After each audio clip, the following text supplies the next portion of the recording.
Welcome everyone to our first webinar in the new series of the WPA Evolutionary Psychiatry section webinars for 2024-25. Our first speaker will be James Turner. James is a PhD graduate in philosophy from the University of Sheffield. He has a general research interest in cognitive science, evolutionary theory, and philosophy of psychiatry. In particular, his research focuses on philosophical questions about low mood and depression, including what is the evolutionary function of mood, and is depression a psychological dysfunction or a functional response to adverse conditions? So really pretty fundamental evolutionary questions on depression. His title is Rethinking Depression: What Philosophy Teaches Us About Depression's Status as a Dysfunction. So over to you then, James. You have up to 55 minutes, but if you finish before that, that's fine. And we'll have then a Q&A session. Super. Well, thank you very much for the intro, Riyad, and thank you, Adam, for recording and sorting all this out. And thank you all for being here to listen to me talk about depression. I will quickly share my screen. Sure, maybe not so quickly. There we go, share. So this is skip forward a few steps. Let's go back to the beginning. Yeah, so Riyad gave the full title for this. That title really doesn't fit very well on the front of a PowerPoint presentation. So this kind of skips to the major conclusion of my talk, which is depression isn't a dysfunction mostly. So really most cases of depression are not dysfunctions. That's what I'm going to argue. But really the bigger picture is I'm going to talk about how philosophy, as I go through this, I'm going to talk about how philosophy and philosophers kind of interact with these questions in psychiatry and in evolutionary theory and the crossover there. And yeah, kind of through argumentation, give you this bigger picture, hopefully. So yeah, let's just jump into it. So the story so far, it's widely accepted that natural selection has endowed us low mood system, maybe not just us, but other animals as well. But all that's important now is humans. It's also widely believed that both mild low mood and depression are activations of this system. Also, don't read too much into it being one system. It could be multiple systems, but there is some capacity for low mood that has been selected for. And mild low mood and depression are activations of the same system, the same capacity, because they have the same defining symptoms, differing only in severity and duration. Now, since I imagine some people here will be coming from psychiatry, I'll be very clear that in talking about depression, I'm talking about unipolar depression, major depressive disorder, not bipolar disorder, just to be clear from the beginning. Now, also some more agreement that mild low mood is almost universally recognized as a normal part of human psychology. So when I say mild low mood, I mean the mild low mood that people feel on like a day-to-day basis. You get a paper rejected and you go into this sort of state where things just seem dull, low. You might describe yourself as depressed or in a low or depressed mood. And many psychiatrists believe that depression is a low mood dysfunction, and it's classified as such by diagnostic manuals such as the DSM. So while as mild low mood, like the mood I just described, is normal part of psychology, when we diagnose someone as depressed, we say that there is some dysfunction in their capacity for low mood. But what exactly does this mean? And this is the first part where philosophers have kind of got involved in talking about what exactly it means to say that low mood, or in fact anything, is a dysfunction. So I'll talk about that first. What does it mean to say that a system, any system, well, in order to know what dysfunction is, we have to know what function is. And in line with a lot of evolutionary theorists, many philosophers believe that function is, broadly speaking, what a system was selected for by natural selection. And therefore, dysfunction is failure of a system to do what it was selected for by natural selection. So just as an example, the function of a heart is to beat or to pump blood, because that's what hearts were selected for in the ancestral past. And hearts that don't beat are dysfunctional. This should be a fairly uncontroversial case. Why do people believe this theory of function and dysfunction? There's a big literature on this, and I won't go through all the arguments, but some of the key arguments are the theory makes sense of the function-accident distinction and also the dysfunction and side effect distinction. So to break those down a little bit, hearts beat, but they also make a beating noise. But we don't think that making a noise is one of the heart's functions that use beatings. Well, why is this the case? The so-called selected effects theory gives us an answer, which is hearts were selected for beating because that improved the fitness of our ancestors, but the fact that they made a noise was purely incidental and was not selected for. Had they not made a noise, they would have still been selected for. Whereas if they didn't beat, they would not have been selected for because the creature would have died immediately. And also the difference between a dysfunction and a side effect. So again, a silent heart is interesting. I don't suppose there's ever been a heart that beats silently that's still beating, but it wouldn't be dysfunctional. If there really was a heart that beat and somehow did so silently, we'd be like, that's very interesting, but the heart is working fine. Whereas a heart that fails to beat, as I've said, is clearly dysfunctional. One other reason why I don't mention it here, but just because we're talking about the context of medicine, one useful thing about this is it naturalizes function. So when doctors say that, say, heart failure is a dysfunction, they're not just saying it's something we don't like.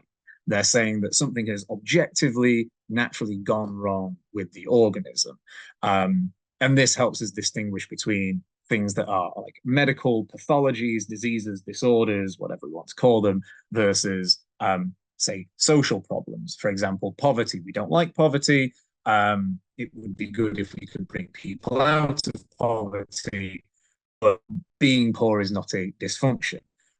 Whereas heart failure, diabetes, these kind of things, there's an objective biological dysfunction. And this theory helps us spell that out. Okay, so if we specify the original claim by the psychiatrists, according to most naturalistic philosophers, the psychiatrists are saying that depression is constituted by a low mood system that is failing to carry out the function that it was selected for by natural selection. Now, many evolutionary theorists disagree with this. Like everyone else, they believe that mild low mood is the activation of the properly functioning low mood system. No one disagrees with this. No one thinks that every time you go into a mild low mood, you have some kind of psychological dysfunction or psychological problem. This is just a normal functional part of psychological functioning.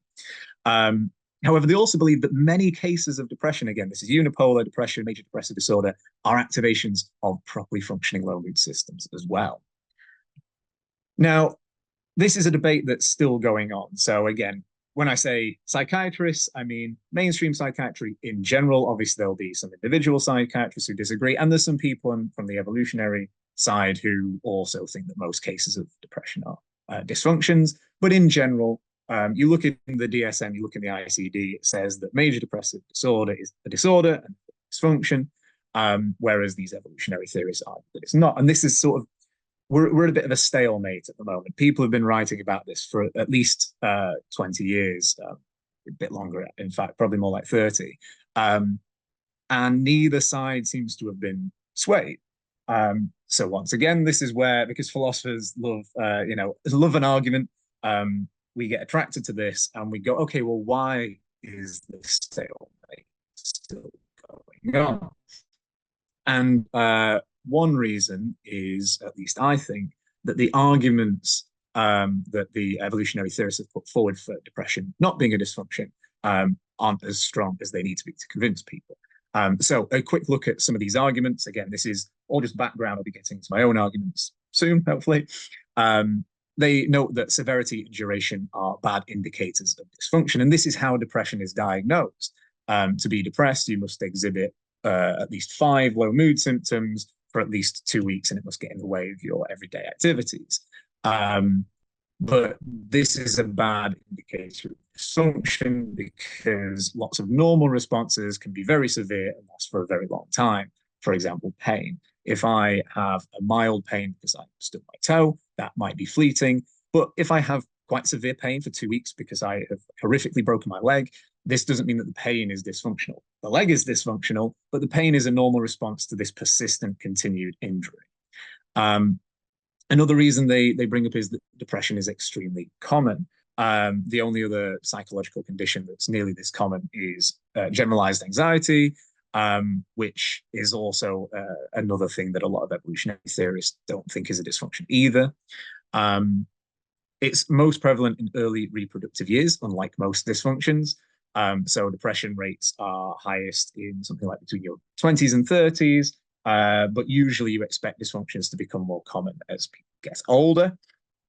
And yeah, so those are three sort of major arguments, but many psychiatrists are convinced. So why is this? Well, actually, if we look into these arguments, they don't give us strong reasons to think that depression is not a dysfunction. So take the severity and duration example. Yes, severity and duration don't give us good reason to think that depression is a dysfunction, but they don't give us good reason to think it's not a dysfunction either. We're just left agnostic. We can just go, well, we have no reasons either way. In terms of commonality, many STIs are extremely common, in fact, as common as depression. And again, these same STIs are most common in early reproductive years. Yet no one would think that STIs are not or don't cause diseases, disorders, dysfunctions. So the fact that something is common and common in early reproductive years, though it makes it an interesting potentially dysfunction or potential dysfunction, sorry, it doesn't imply that it's not a dysfunction. So basically, from a philosopher's point of view, we look at this and we say, well, these arguments aren't very strong for the claim that depression is not a dysfunction because they're susceptible to these counter-arguments. So a way forward, I know this was all background, took a little bit of time, but I want to make sure everyone's on the same page, given that I think people are coming from very different backgrounds. So my way forward is to ask, can we use philosophy as a means to settle this debate? And the answer is, I hope so. And in fact, I intend to show that we can. So what I'm going to do is I'm going to argue that the evolutionary theorists are correct and show how I'm using philosophical tools to do this as well. In fact, I'm going to argue that most cases of depression are activations of properly functioning low mood systems. So by and large, depression is not a dysfunction. Again, note that by and large, there will be some cases of dysfunctional depression. I'll come back to that at the end. And if you want a sort of neat way of thinking about this, depression is to mild low mood what severe pain is to mild pain. So I think of depression as a strong response, but nonetheless functional response to severe adverse life conditions, in the way that severe pain is a strong but nonetheless functional response to severe injury. So just a bit more about the plan. As highlighted, a core problem with this debate is that both evolutionary theorists and psychiatrists have ignored important work in philosophy. Of course, I would think that, I'm a philosopher, especially regarding the nature of dysfunction. So I'm going to draw on these contemporary accounts of dysfunction to show that dysfunctions necessarily exhibit at least one of 5 features, which I'll talk about in a second. And then I'll show that depression exhibits none of these features. So this is the plan going forwards. Let's begin by looking at these 5 features of dysfunction. So philosophers, as I've already mentioned, have thought about what it counts to be a function or a dysfunction, what makes something dysfunctional or functional for a long time now, like 50 years at least, in this sort of modern sort of naturalistic, evolutionarily backed way of thinking. And because of that, things are not quite as obvious as they seem. So yes, dysfunction is the failure of a system to perform its proper function, but we need to be more precise. So let's just jump into what philosophers have said about this. So first of all, pretty much all these philosophers that cited here, and will continue to do so throughout the presentation, agree that systems are dysfunctional when they fail to carry out their selected for effects or outputs. But they're also considered dysfunctional if they have non-selected for effects. So what does this mean? I'll give an example in a second, though I will note first that this doesn't include normal side effects of selected effects. That's quite a lot, but the example should hopefully make it clear. So a heart that fails to beat is dysfunctional. The selected effect of a heart is to beat or to pump blood. If it doesn't do that, it's dysfunctional. That one's pretty straightforward. But also a heart that sends out pain signals every beat, if it isn't damaged, is also dysfunctional. Hearts weren't selected to send out pain signals on every beat. This is a non-selected for effect, therefore it's dysfunctional. Little asterisk, which is, okay, there are some effects that weren't selected for, such as the aforementioned beating noise that hearts make, and because they are normal side effects of selected effects, they don't indicate dysfunction. So making a noise, not a dysfunction because it's a normal side effect. Sending out pain signals, dysfunction because it's clearly not a normal side effect of a selected effect. Yeah, so facultative adaptations like the low mid system are dysfunctional when they fail to have their selected for effects, given their selected for inputs or causes, or if they activate given non-selected for inputs or causes. Again, spelled out like this, maybe not super clear, but the example should make things clearer. So a lack of pain following bodily damage would be dysfunctional. Why? Because the pain system is not just selected to cause pain, damage avoidance behaviors. Sorry, it's selected to do so in response to bodily damage. So pain goes off when you get hit by something, stung or burned or whatever. So when it takes that as input, you get out of the way.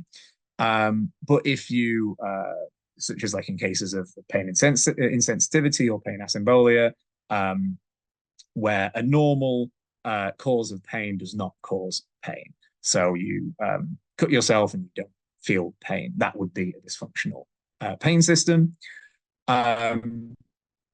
Or say pain following a tickle or the sight of the color yellow. If every time you saw yellow, you just felt a sharp jolt of pain, that implies that the pain system is dysfunctional because the pain system was not selected to respond to colors. It was selected to respond to damage or potential damage. And of course, if there's no input whatsoever, so you're just, or no distal at least, you're just walking along and you get random pain, even though there's no like even nerve activation, just in the head, you get pain. So all of these would be cases of dysfunction. Finally, function descriptions specify that systems do certain things to a certain degree. And systems that carry out their function to a minimal or extreme degree are considered dysfunctional. So again, the examples make this clear. A heart that beats too fast or too slow. Hearts weren't just selected for beating, they're selected for beating at a certain rate to pump a certain amount of blood around the body.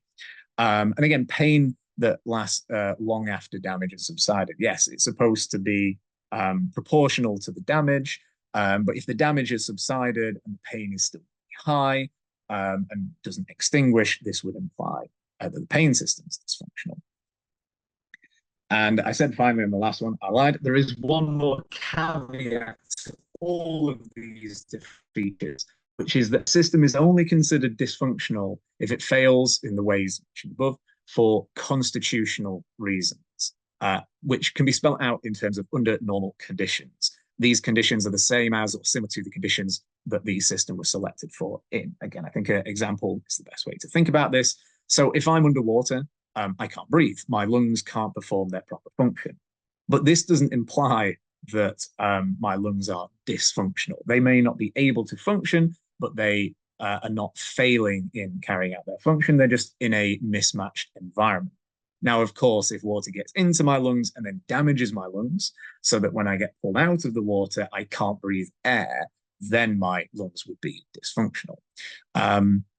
And a heart, for example, that's not connected to a circulatory system, be very difficult to say whether it's functional or dysfunctional. But if you got a heart and then placed it back in a circulatory system with some, space age surgery, and it continued to beat, then no, the heart was never dysfunctional. It just wasn't in its normal environment, namely connected to the circulatory system.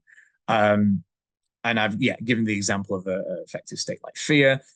Yes, fear is designed, selected to make you run away from or freeze or fight dangerous things.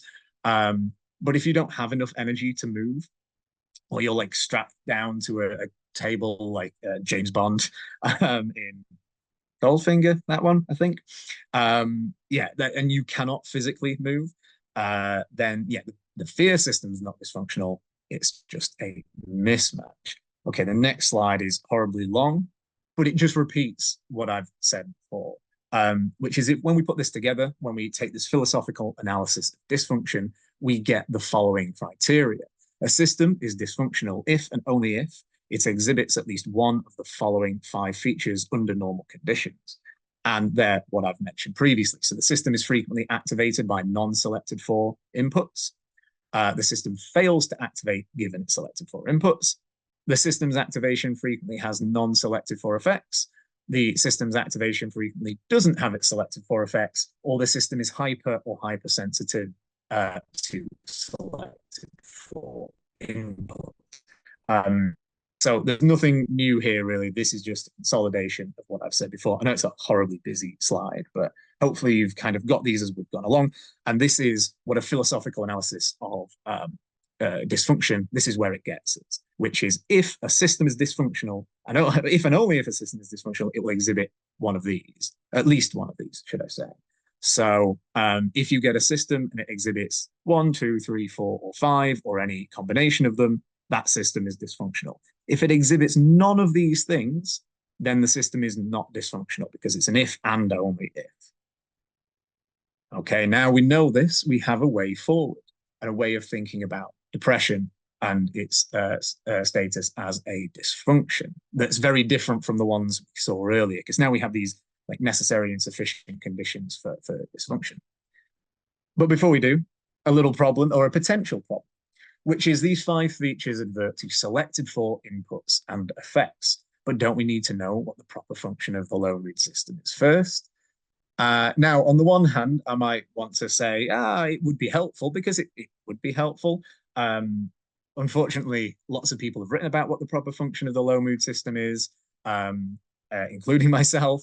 And though I have my own sort of favorite theory, which is Nessie's like propitiousness theory, which we won't go into now, there is still a lot of debate regarding what the proper function of the low mood system is. And to settle that debate would take a talk in itself. So I'm not going to do that, not today at least. But what we can do is we can ascertain what the selected for inputs of the low mood system are and which of the LMS's effects are selected for effects or normal side effects by looking at mild low mood. Why? Well, everyone agrees that mild low mood is a properly functioning activation of the low mood system. So its reliable inputs must be selected for, and its reliable effects either selected for effects or normal side effects, or else mild low mood would also be dysfunctional, according to our best theories of dysfunction. And no one wants to bite that bullet. No one wants to say that mild low mood is a dysfunction. Now, I've said that no one wants to do this. I'm sure someone will want to do this, but I'm just going to roll with this. So for the next bit, the next bit is kind of data heavy. I'm not going to dive into the details of all these experiments because it's not particularly interesting for the point of the talk. But basically, I'm just going to go through the empirical literature on low mood to find its selected for inputs and then select for effects, and then show that these essentially match up pretty much one-to-one with the inputs and effects of depression, showing that they're the same. If they're the same and low mood is not dysfunctional, then now there is depression. So features 1 and 2 is a quick reminder. We're saying that a system is dysfunctional if it's frequently activated by non-selected for inputs or fails to activate given it's selected for inputs. So the first question is, what are the selected for inputs of the low mood system? There's quite a lot. So mild low mood has a wide range of reliable causes. Some big ones are failures and losses across both social and non-social domains, including failure to make expected progress towards an important goal. So not just making a loss or failing, but not succeeding at the rate you would expect. Changes in external light and temperature, roughly speaking, the colder you get, the lower mood gets, and the darker it gets, the lower mood gets. up to a certain point. Really, really hot temperatures and really bright light also affect mood in weird ways, but in general, darker and colder means mood. And sickness and ill health. If you are sick or you are otherwise healthy, this tends to lower mood. And yeah, removing sickness and being more healthy tends to raise mood. So given that mild low mood is the activation of a properly functioning low mood system, we should conclude that the low mood system was selected to take the following as input. I put representations of in square brackets because some people like to think more proximately in terms of what's going on in the brain, roughly speaking. Some people like to think more distally, so what are the environmental causes? So you can read this either way, basically. So losses and failures and the slow progress towards goals, light levels and temperature, and one's current health are all selected for inputs for this system. But what about depression? Well, around 80% of cases of depression are precipitated by severe negative life events, such as divorces, deaths of loved ones, and job losses. So we can certainly rule out depression being activated by, or at least most cases of depression being activated by no identifiable inputs, because around 80% have very identifiable inputs. Are they selected for inputs? Well, yes, they are. Two of the reliable selected for inputs are losses and failures, as mentioned, and the kinds of major negative life events that precipitate depression are major losses or failures. So the death of a loved one, loss of a job, divorce, bankruptcy, these kinds of things. So are you losing a loved one? Are you failing in your marriage? Have you gone bankrupt? Have you run out of monetary resources? These are all normal precipitating events for depression. Also, smaller losses and failures in these domains also reliably raise the risk for depression and prolong depressive episodes. And successes that counteract these negative events also lessen the duration of depression and the severity of the symptoms. So it seems like the system is still tracking your losses and your gains in these social and non-social environments, even when you're depressed. Now, there's also mounting evidence that inflammatory cytokines and other biomarkers of disease are associated with depression, and some anti-inflammatory drugs may also be useful in the treatment of depression. The second one's, it's not quite so clear. More work needs to be done on this, but still, the idea that ill health is a major cause of depression, ill physical health, is pretty well understood. People also become depressed following serious injury or illness. And exercise and healthy eating both improve overall health, have been shown to improve depression. So clearly in depression, one's low mood systems, or people's low mood systems, sorry, are sensitive to health.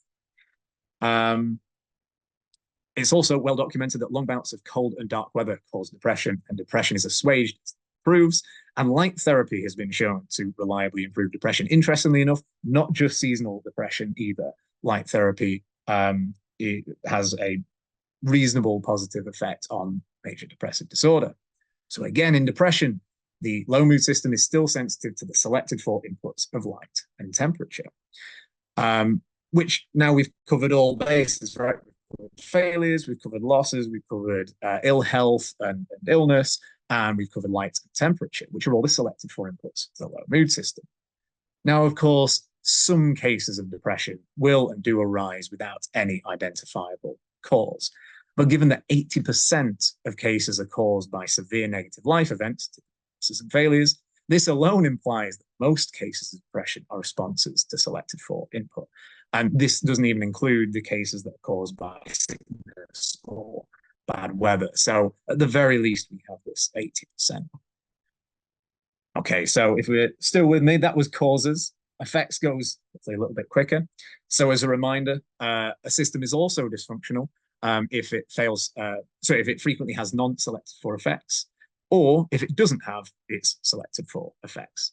So what are the selected for effects of the low mood system? Well, let's have a look at mild low mood again. Mild low mood has the following defining symptoms. I'm not going to read all those off, but anyone will be able to see pretty quickly that these are the DSM criteria symptoms for depression, but these are also the defining symptoms of low mood. Like I say, the defining symptoms are the same. Now, these symptoms arise like symptoms of cold, so not necessarily all at once, but they do arise in sort of patterns, clusters, varying somewhat depending on the cause. Mild low mood also has a global demotivational effect on action selection. So those in an induced low mood choose to avoid social and or strenuous activities and prefer to spend time being alone and being sedentary. This should be fairly familiar for anyone who's ever been in a fairly strong low mood, that you just don't feel like doing anything. Even mild low mood, like very mild low mood, you still don't feel like you really want to do anything. You don't get out of bed. You just want to watch TV. Let me skip the slide. No. Also, those in an induced low mood judge that the chance of good events occurring is lower and the chance of bad events occurring is higher compared to those in the neutral or high mood. So you get pessimistic. And they also, those in an induced low mood judge that if a good event were to occur, it would be less pleasurable, generally speaking, than those in a neutral mood. Though interestingly, a place where it doesn't have an effect is on how positively or negatively people judge bad events will be. So a usually good event, like going to a nice restaurant, if you're in a low mood, you will judge that you'll actually get less pleasure out of that meal. But it doesn't have any impact on how good or bad you think a normally bad event would be. So say you've got an exam, writing paper, you're going to get a rejection from a paper, something like that. That's bad. No one likes that. But low mood is not going to make you think it's any more negative or any more positive than usual. This will be important, especially later. Mild low mood also has what's called a mood congruent effect on memory and attention. So mild low mood causes individuals to recall more negative memories than those in a neutral or high mood, and it causes people to attend to more negative stimuli, again, compared to those in a neutral mood. I am aware that this is now like a lot of effects, but the key point is you'll see shortly that depression has these same ones. So if you can't remember all of them, it doesn't matter. They'll pop up again, you'll see. So again, since mild low mood is the activation of the properly functioning low mood system, we should conclude that the following are either low mood systems selected for effects or its normal side effects. So we have this global demotivational effect on action selection, alters judgments about the probability of good and bad events occurring, alters judgments about how pleasurable, displeasurable normally good events will be, but not how good or bad normally bad events will be. It's a lot of good and bad, but yeah. If it's positive, normally positive, low mood has an effect. If it's normally negative, low mood does not have an effect. And then it has this mood congruence effect on memory and attention. You already know what's going to come next. I'm going to show you the data on depression. You're going to see the same thing. So depression and mild low mood have the same defining symptoms.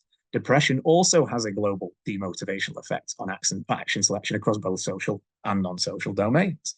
Depressed individuals, for example, work, parent, and socialize less than non-depressed individuals, and treatments for depression increase people's ability to work, parent, and socialize. Depressed individuals also report that they're less likely to engage in normally enjoyable, active personal activities, such as going for a walk, and they generally report that they prefer to engage in non-social and sedentary activities. The same global demotivational effect as mild low mood.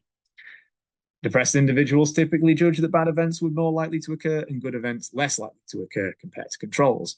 Same again. They also judge that they'll get less pleasure from typically good events should they occur compared to controls. Same.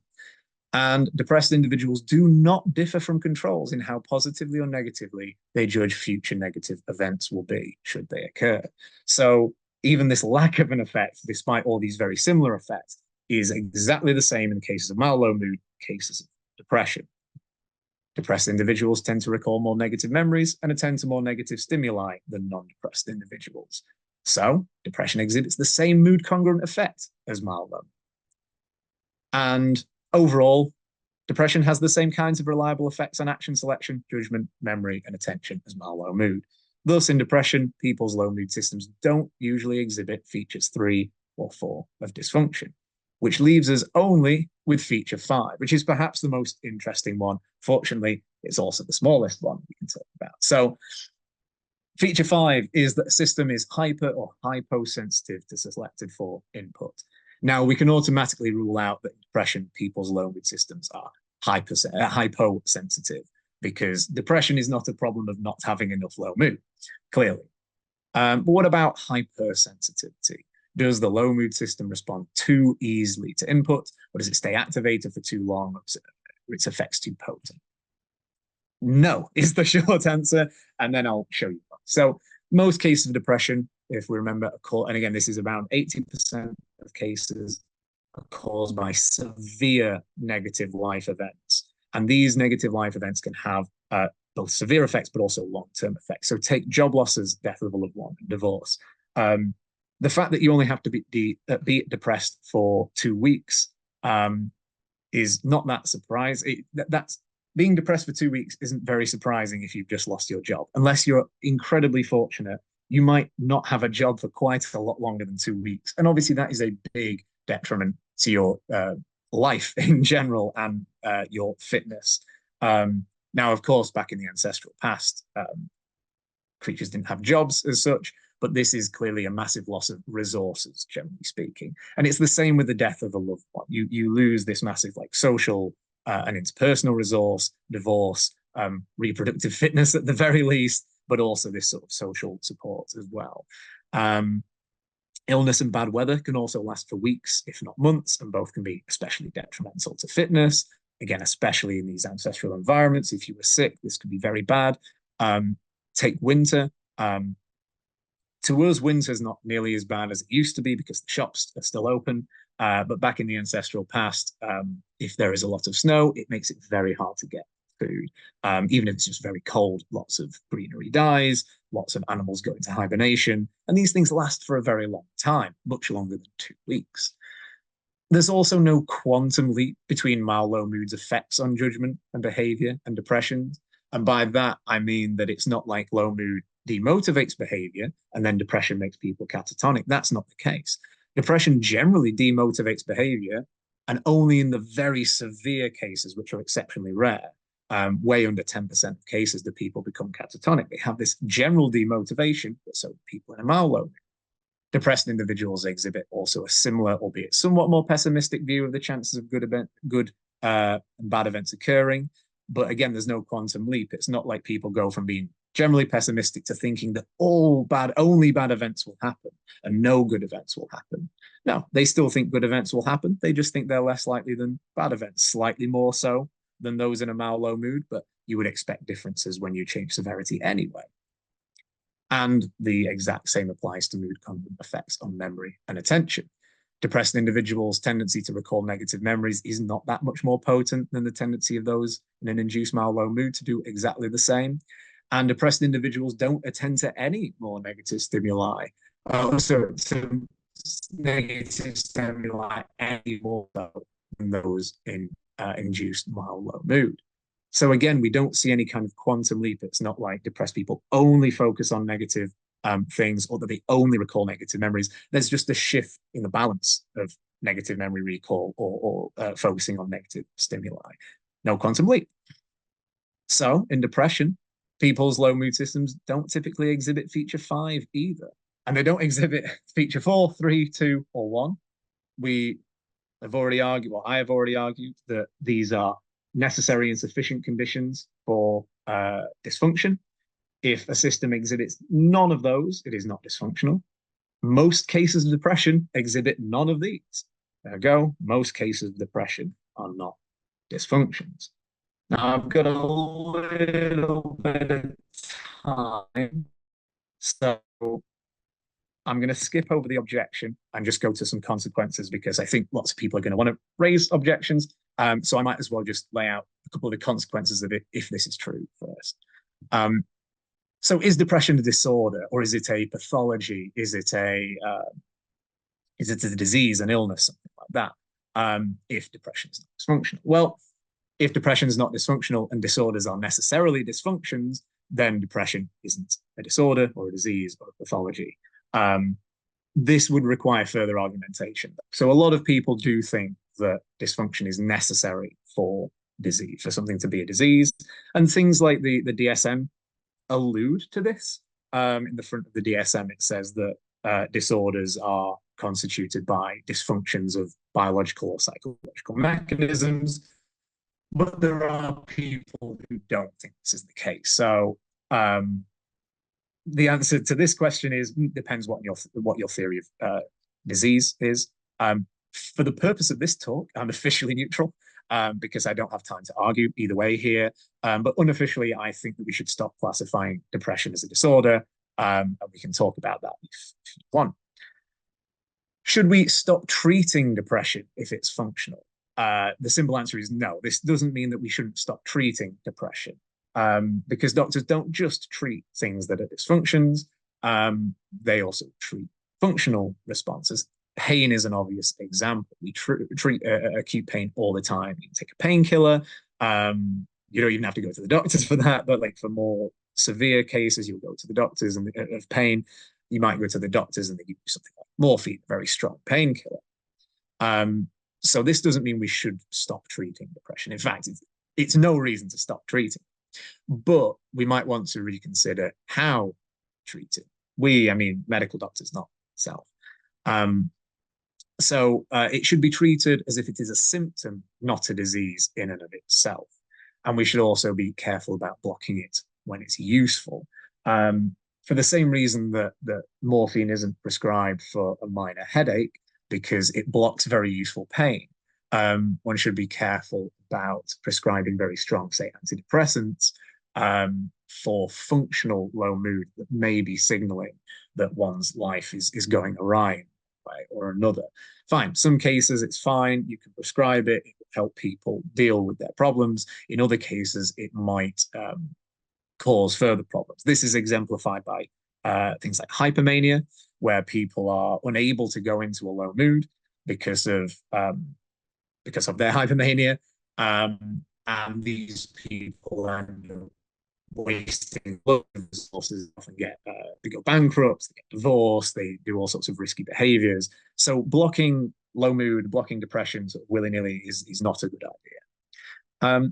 What about public perception of depression? Should we tell the lay public that depression is not dysfunctional? Yes, probably is my answer to this. If it's not a dysfunction, it's probably a good idea to tell people that it's not a dysfunction, especially seeing as for a long time it has been presented to people as a disorder and therefore a dysfunction. There's quite a famous image on Jerome Wakefield's Blossom Sadness book where it says something like, I think I've got it here somewhere. It says something along the lines of depression is not a character flaw. It's part of your chemistry or something like that. I can't remember the exact wording. So people have been fed this, whether it's a chemical imbalance metaphor or a broken brain metaphor or some kind of dysfunction metaphor for a long time. So correcting that is probably a good idea. And also there is already evidence that treating depression as a functional signal helps recovery and reduces stigma compared to treating it as if it's a dysfunction. So those are the consequences I can foresee. There are perhaps more. And rather than go through that objection, I'll leave it open to questions, see what people want to object themselves. And that's my email if you want to know any more. And thank you for listening. Right. Thank you very much indeed, James, for a wonderful presentation. One comment that I'd like to make, and I'll open your paper to, or your presentation to questions from our audience, is I think that your presentation and your PhD thesis is actually a beautiful demonstration of the epistemic value of evolutionary theory. So, so just by using the framework of evolutionary theory, we can start to make really profound judgments about the world and about certainly about traits, about adaptations, and about such profound issues as function and dysfunction. So without evolution theory, there would be no handle on this on these very profound questions. But with it, we can start to make progress. So it's not just with data that that we make progress, but we need theory. So I can't see any hands. Are there any hands up, virtual or physical? Yes, Costa. Unmute yourself and go ahead. Thank you, Riyadh. I'll just lower my hand. I just wanted to say I've got loads and loads and loads of questions for James. James, that was a really interesting talk. So thank you for coming here and talking to us. So I'm a trainee psychiatrist in Bournemouth in the UK.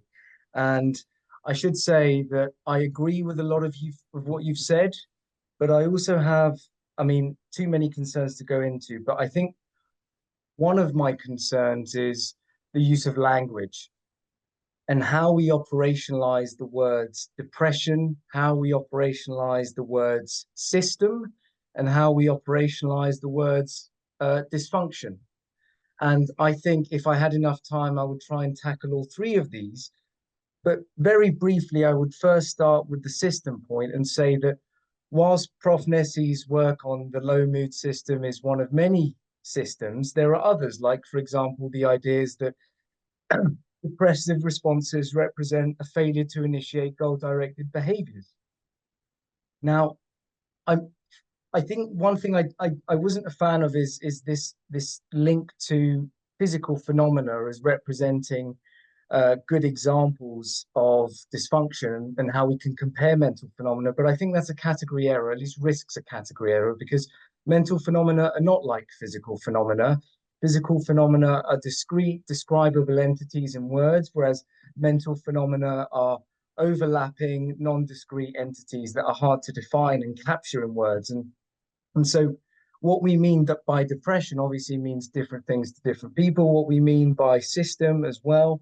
And whilst I recognize that the line between function and dysfunction is blurry, I think my concern with Wakefield's work, which I'm somewhat familiar with, is that the focus is inherently on an evolutionary mismatch, which is to say, if a system is failing to perform a function that it was selected for.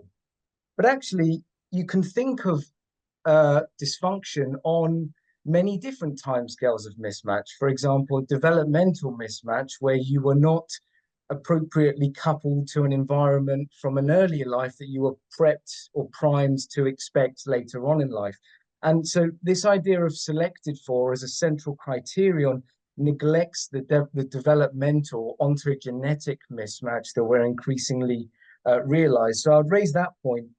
I think one other thing I'd say and offer for comment is that you speak a lot about these inputs that cause depression, these negative life events. And I am concerned about the 20% of cases that don't have an obvious trigger, but I'm also interested in the fact that it's less the events that are causing the depression and more one's appraisal or one's interpretation of an event. And actually, that's where I might suggest that your analysis neglects the effect of personality dispositions and developmental factors in how people process objective negative life events. So those are just some things I'd volunteer, but really interesting talk, and thank you very much for your contributions.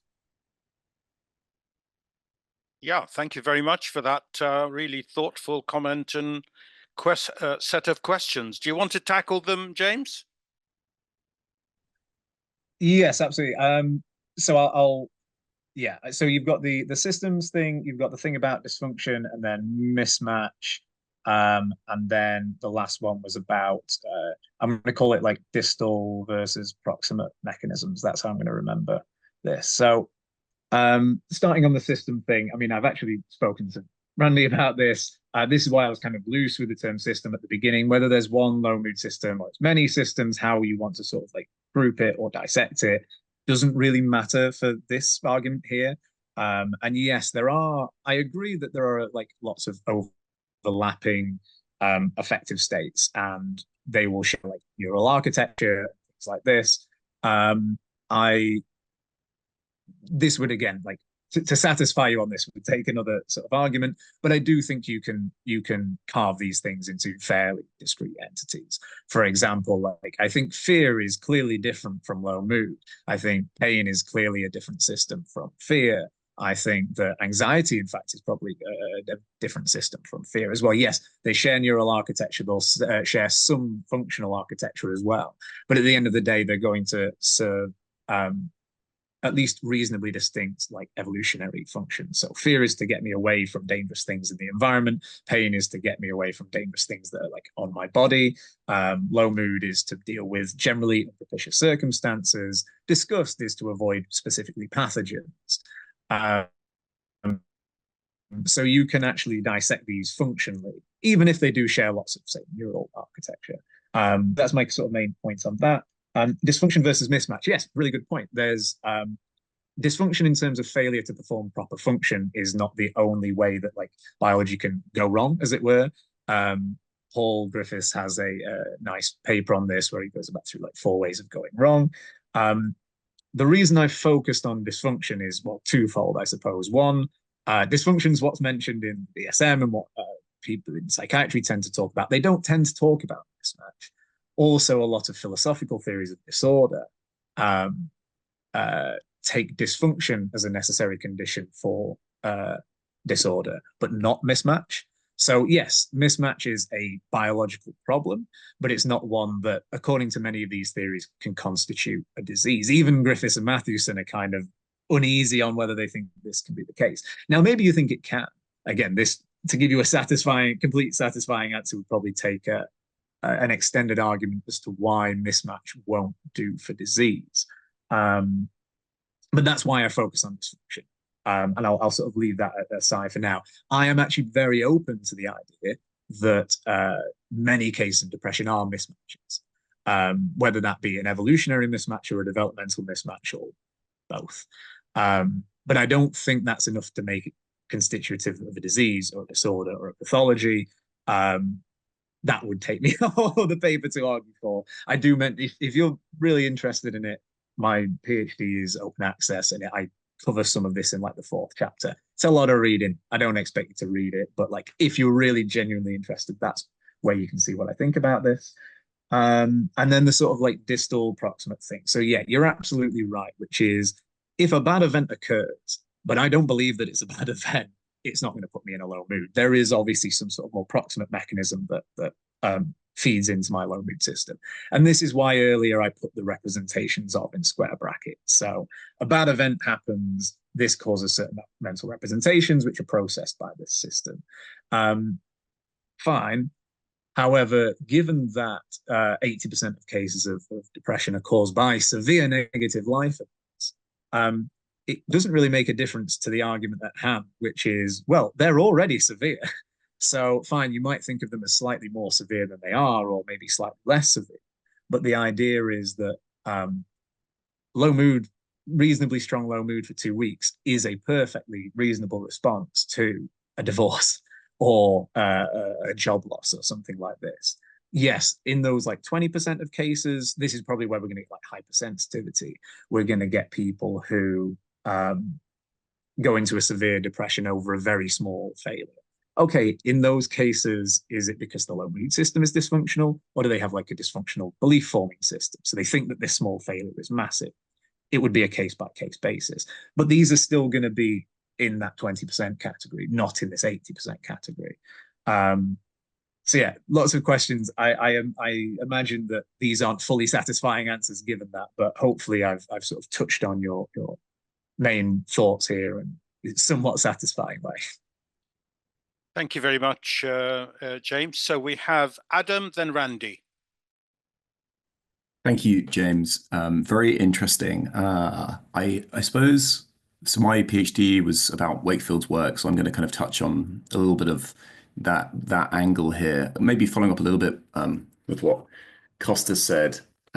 So one of the interesting problems with using this sort of account, which you kind of mentioned a little bit, is that Wakefield looks at the function of a particular trait as being its sort of proper function, which is in its kind of natural state. So, you know, you have to, it does, and he's trying to do this to get around the mismatch problem, basically, so that, you know, a system which is acting in its natural state is functioning, but then the same system in a different environment where it's actually perfectly functional, but it is going kind of wrong and causing harm, is not kind of functioning in the same sense. But I think that one of the problems here, and you mentioned this a little bit, is that a lot of these environmental factors, for instance, as you said, job loss, if the low mood that is reacting to the job loss is sort of functional, but it's not a natural state,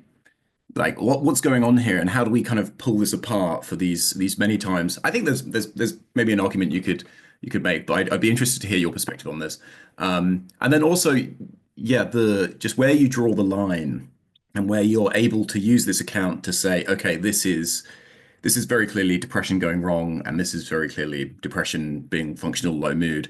I think one of the problems there is it just gets very messy, and people can argue both ways. And for each of the 5 points you raise, we could kind of just get into these sort of endless word games and battles over exactly whether or not this is, you know, being hypersensitive or not. And so I'm wondering how you think about that. So yeah, line drawing, the natural state, and yeah, whether you can actually resolve these debates are probably my 3 kind of points. Yeah, great. So what shall I begin with? Yeah, I'll jump in with the line drawing thing first. You're right. So especially with the hypersensitivity stuff, there are going to be cases where it's very difficult to tell, is this normal response? Is this a hypersensitive response? Absolutely. I would say this is not a novel problem for me. This is a problem for literally every theory of dysfunction out there. So no matter what you want to say about depression and low mood, because psychiatrists have this problem, right? Like they've arbitrarily drawn the line at 5 symptoms over 2 weeks. I'm also having to draw a line somewhere. I'd argue it's less arbitrary. And it is going to be a problem for these borderline cases. However, there are also going to be cases where like it's clearly one or the other, right? If you I don't know, you fail your Duolingo, right? Like you lose your hearts on your Duolingo. You've not even got a big streak, and you go into a severe low mood for a month, right? Like dysfunction, like clearly. If you okay, barring some very bizarre set of beliefs that you also hold regarding how important Duolingo is to your life. Whereas if you go into a low mood that's fairly strong for the duration that you don't have a job and you are, you know, financially unstable because of this, then this seems like a pretty reasonable. And as soon as you get a job, let's say you come out of that depression, this seems to be a fairly clear case of functional. It's tracking this sort of unpropitiousness in the environment. Seeing as I mentioned jobs, I'll hop back to your job case. Yes, jobs are a little bit of a weird one, right? Because I mentioned it quickly, but it probably needs a bit more dissecting, which is, yes, we didn't really have jobs in the ancestral environment, at least not how we have jobs now. We probably had social roles, something like that, but it doesn't resemble very closely jobs that we have today. However, these jobs still carry with them a lot of the same kinds of resources, perhaps in different packaging, right? But like money is a resource that I can use to get food and water and housing and all these sorts of like very basic things. I need shelter, I need food, I need water. And yeah, the fact that the system can track this via job loss is a story I'd have to go more into, and I don't have a specific account of it now, but at least somewhere along the way, job loss gets translated to loss of potential resources that are quite ancient resources. Same with something like divorce. Yeah, divorce is a specific thing for marriage, but the loss of your significant other, your spouse, your, you know, whatever, your mate, is evolutionarily ancient. So all of these things, the effects they have are on like properties that are evolutionarily ancient, even if they're sort of packaged differently, I think is the And you had a third point somewhere in there. I'm not sure if I've covered it with those two, but would the concept of fitness relevant events get round the sort of evolutionary history issue about what's recent and what's ancient? Fitness relevant events, anything that inflicts cost on your fitness potential. Yes, I think would be expected to have an effect on a negative effect on mood. Yes, I think something like that probably does the job. It might have to be slightly more specified, whether it's say like every fitness relevant or just a fairly big subset of fitness relevant events. But yeah, these are all fitness relevant. Are you losing social status? Are you losing personal resources? Are you losing mate opportunities? These are all fitness relevant events, and I imagine the subset is going to be a pretty big subset. So yeah, I think that's probably the nicest way to do it. Thanks, Riyad. Adam, did you want to come back, or did you want to comment on? No, I think that's good. I agree. That was the angle I could see, as you say. Okay, well, it's not jobs that matter; it's that you're losing status and whatever. I think there's some interesting connotations there as well, because maybe for the person who's lost a job, who's depressed, you need to help them get. Okay, you can try and get them a job, but you can also try and get them, social interactions or some status back or whatever. And I think there's a good argument for making a kind of intervention based on that recognition of what the system is looking for. But yes, no, yeah, it's fairly satisfying. Yeah, and I mean this just. Because you've licensed me a little bit to talk about this, why I do think of it as sort of this unified system, which is a lot of the studies show that you can get better from depression by getting a job if you've lost one. But it also still seems like other things not related to jobs. So say you got physically healthier or you got a new partner or something like that, these things would still bring up low mood. So it's acting in this more like acting, it's functioning in this more like holistic sense. So yeah, that probably would be a good avenue for treatments. I don't have anything interesting to say about it here. More empirical work would have to be done. But yeah, thanks for that. Great. Randy, please go ahead. Thanks, Riyad. First, James, how wonderful to be able to see and hear you in person, not almost. It's Thanksgiving here in the States, and I'm thankful that we all can get together and talk about these kinds of things. And the last thing I said before I got cut off is just how sophisticated it is. You've done lots of reading about the actual data in psychiatry instead of just the abstractions in philosophy, and that's very welcome and a great advance. And I guess I'm tickled that you appreciate my perspective and forget about all the propitiousness stuff. I think my greatest contribution is to encourage people to talk about low mood instead of just assuming everything is depression. Depression, is it mild? I mean, it helps so much, I think, to distinguish low mood as a presumably mostly normal kind of response. Because otherwise people hear the word depression and they're into taking drugs and looking at the brain before they even think. So really appreciated that. My critique, and what I hope you'll take on sometime, is this big challenge that I think philosophers have misled us along. Again, what Riyad mentioned about recognizing that low mood has a function, if we could get that idea across, it would be a transformation for the field, and it would put psychiatry on a far more biological stance than the usual simple-minded, mechanistic kinds of things. But the problem here is that I don't think that the mind actually works the way philosophers say, with a proper function. I think the whole notion of proper function gets step one to, yeah, there's a function. Thank goodness we're talking about that. But it's not a function. That's not how natural selection shapes these control systems and these responses. And I've been going so far as to be kind of mean about it. And I'm writing now about what I call tacit creationism. Because my thesis is that we constantly think about the design of these systems as if it's designed by an engineer with specific components, with specific functions. And in particular for low mood, I think my ideas about propitiousness and pursuing reachable goals are true for some people. Other times it's infection, other times it's anger, other times it's drugs, other times, there's all these kinds of things. And that's the way natural selection shapes these things. It doesn't shape them to perform a specific function. It shapes a state that's useful. In fact, it's not even one state, it's a bunch of states that are useful in a bunch of related situations, and we lump them all together. So I don't know if anybody will, I mean, I've written a number of things about this for emotion researchers, and of course they hate it. Because if you're going to study emotions, you got to define them and measure them and say what they're for. And my thesis is that it's all way more messy than that. I'll stop there. Comments?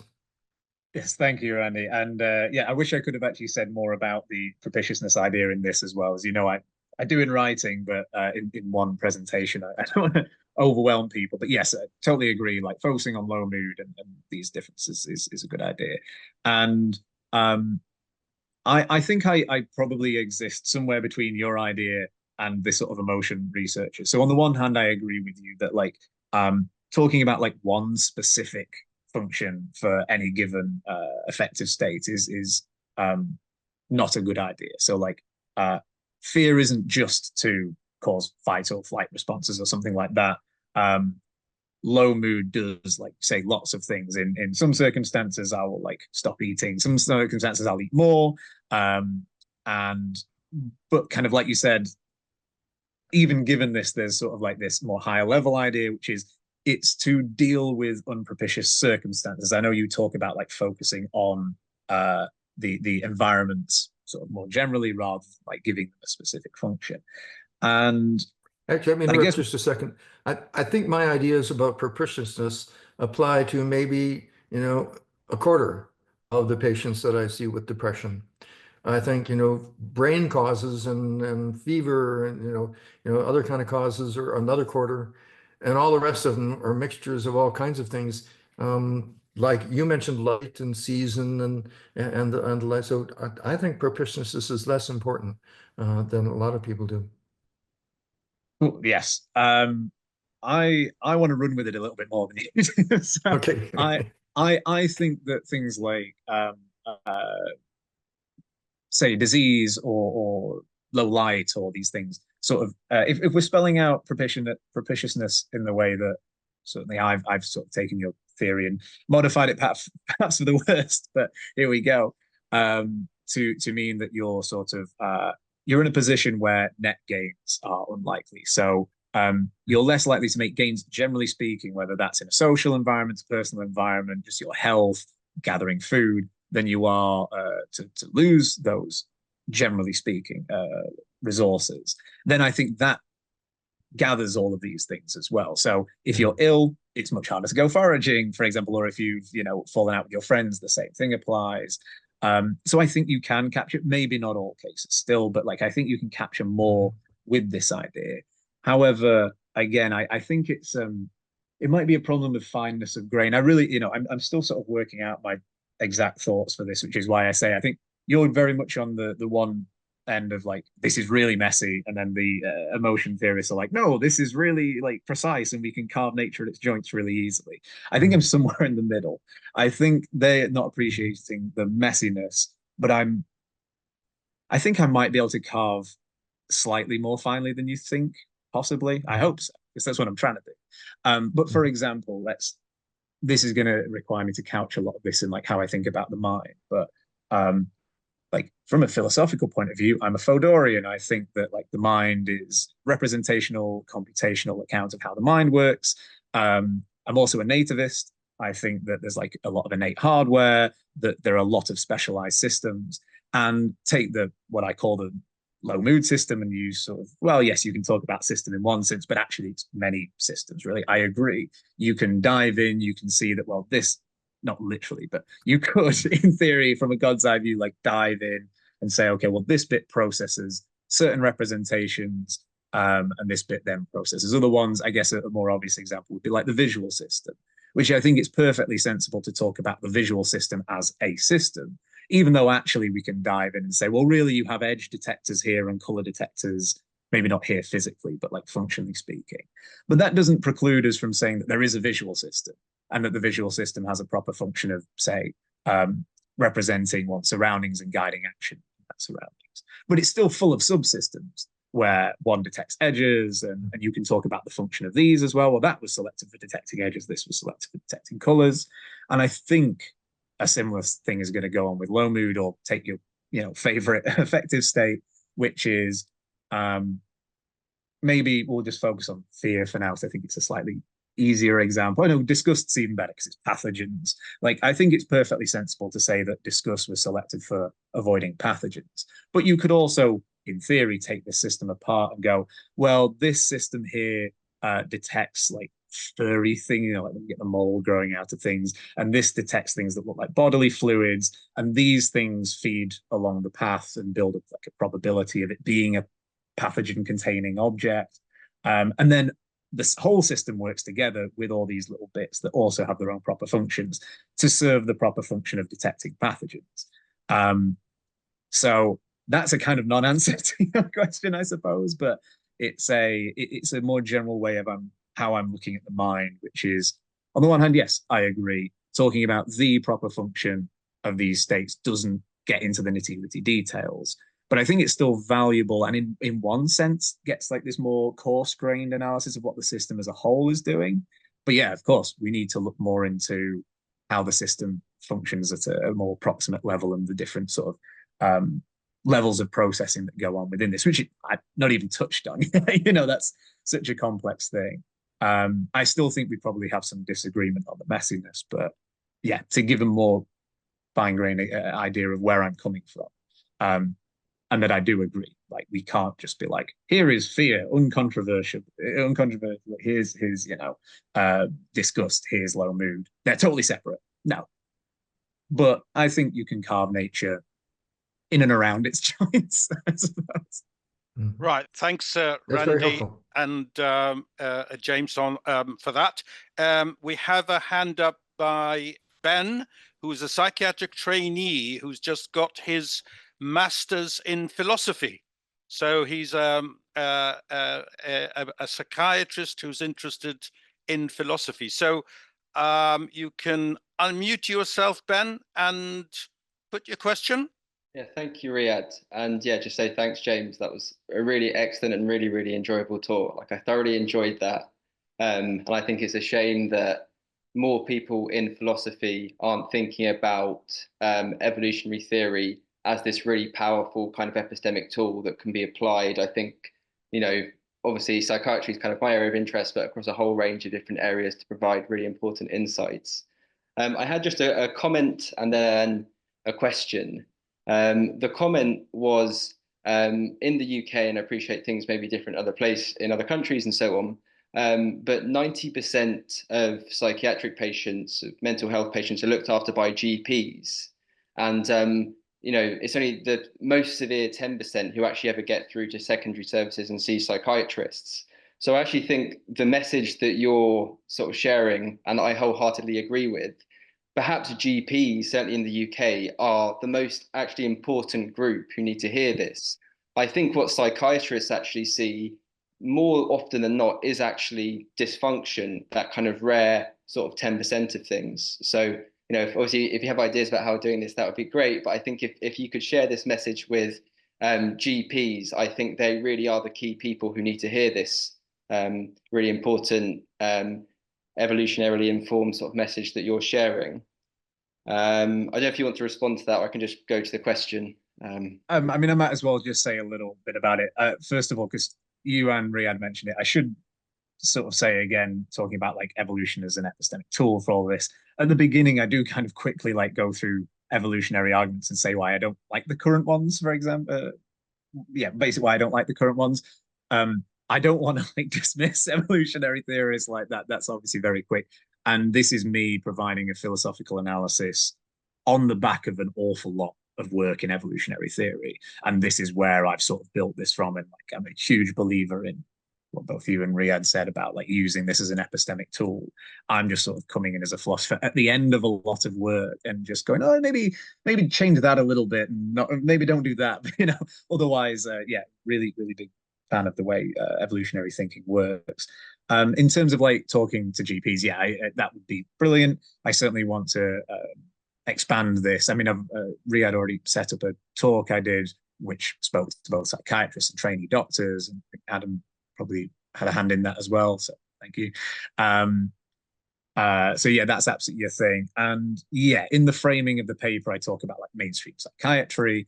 And I think this might be like a sort of feeding down problem, right? Which is, yeah, psychiatrists probably do see a lot of people with dysfunctional depression because they only see these like really severe cases. And because of that, then psychiatric textbooks get written, assuming that these are all dysfunctions. This gets passed down to GPs who then massively over generate cases of dysfunction. And yeah, whether framing it as like mainstream psychiatry is the best way, no, but it is what's in the textbooks, right? So it's not saying that, oh, you psychiatrists have done this. It's more of a look, the texts that you've given people contain this. And if people then run with this and overgenerate dysfunctions, that has to be changed as well. So yes, it's absolutely communicating to GPs and other people who are not just psychiatrists, but it is also, I think, there's an importance in communicating to the psychiatrists. So be clear in your textbooks, like make sure you're not giving people information where they can overgenerate, essentially. But yeah, really good point. Thank you. Yeah, thanks. And then the question I wanted to ask, I think it's kind of been alluded to a little bit already, I think, is why you're so keen to be kind of quite, if I may say, to be so reductive in kind of your analysis of what the low mood system's doing. And I read sort of, I think, one of your papers that's available online, and you provide sort of criticisms against the social risk theory and the disease theory, and sort of favor the perpetuity theory. And I actually think you may be probably familiar with it, the social bargaining hypothesis of low mood that's put forward by sort of Hagen and colleagues.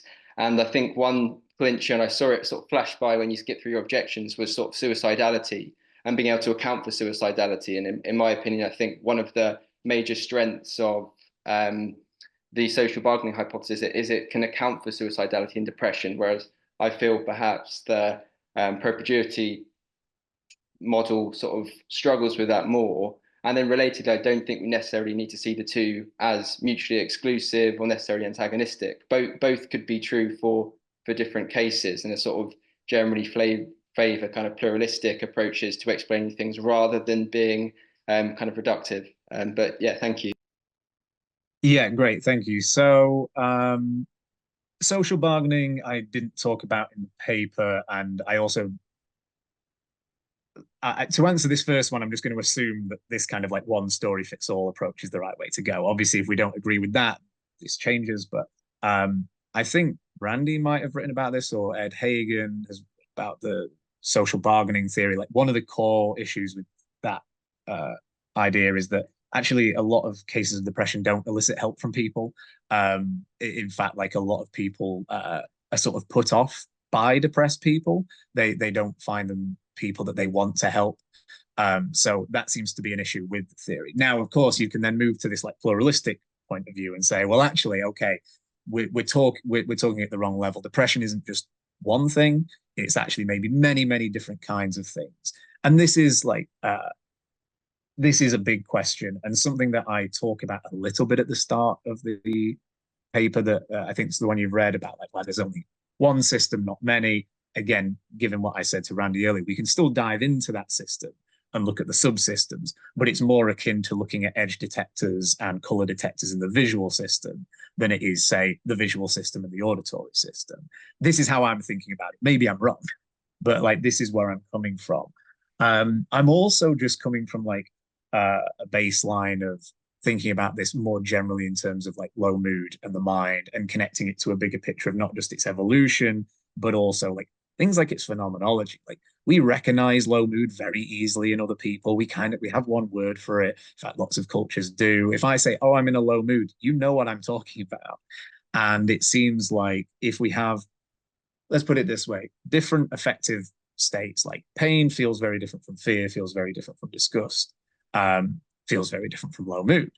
And we think this is at least like a core baseline folk psychological reasoning for thinking that they're separate systems, just as seeing and hearing are very different phenomenologically. But like, yeah, there's, I suppose, a small difference in a low mood I feel from, failing an exam than I do from, I don't know, falling out with a friend. But at the end of the day, that sort of feeling low, feeling like I don't want to do anything is far more similar. than it is in the case of like fear versus pain or something like that. Is this like the best reason to think that it's one system? No, but it's one of the sort of big picture ideas. So there's that. It's the idea that these symptoms do appear in these clusters. Yes, they are slightly changed based on input, but the same can be said for fear, for example. Sometimes I run away, sometimes I freeze, sometimes I hide. It depends on, well, what else do I know about the environment? Is there somewhere to hide? Do I have a weapon? Can I run faster than this thing? Maybe you want to say fears multiple things as well. I don't, partly because of this phenomenological point of view, but also partly because of the way these symptoms effects tend to cluster. And yeah, I guess it's just part of like my big picture of, not my personal big picture of the mind, but like this baseline of representational, computational, nativistic theory in the philosophy of mind. And the reason why I believe in that is, well, I went to the University of Sheffield, and that's what we do. Like, at the end of the day, this is like my training, and this is like how I've come to see the mind. And I will see if I can explain things with the theory. I'm not going to crowbar things into it. If they don't fit, they don't fit. But this one fits, or at least it fits somewhat sensibly. It will also fit in a different model, so you just have to look, this is scientific theory building now. I'm turning into Lakatosh or someone like that. But like, this overall theory is very good. If your overall theory is better, then great. But this is not just down to me and you. This is down to like the whole research projects that these theories are part of. So yeah, that was a very big sort of, maybe not the most satisfying answer, but that's why. Just a couple of comments from me before we wrap up. It seems to me that it's important for psychiatry and maybe medicine generally, GPs who deal with most of psychiatric problems, to start probably separating the concept of disorder and dysfunction from the need for treatment or the need for therapy or help. I think the need for help should be determined by suffering, by other needs, rather than to necessarily have a disorder and a dysfunction.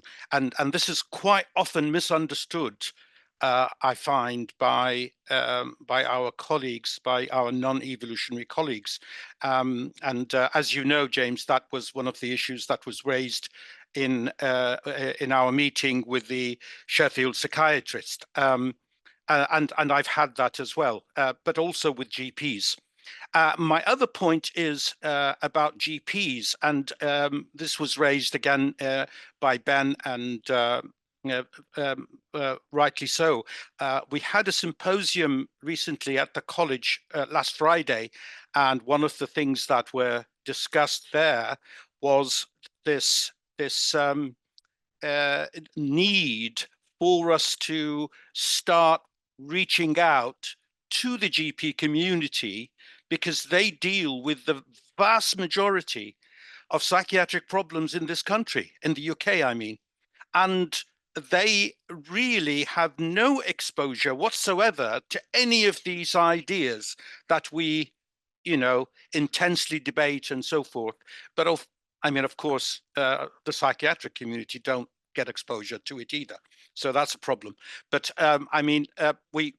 it does seem to me that the idea of reaching out to GPs is an important one, and we haven't even started thinking how we can do it. So I'd like to finish by thanking you very much, James, for a very thought-provoking presentation. I think we should be thinking in terms of using evolution as an epistemic tool, and using the philosophical method as a means to clarifying our thinking. And I just want to finish with a favorite, one of my favorite quotes that are in my mind quite often by Kurt Lewin, which is that there is nothing so practical as a good theory. And, you know, we are often attacked for being too theoretical, but actually there are some theories that are more practical than anything else. So thank you very much to the audience for great questions. And the meeting is now closed. Thank you.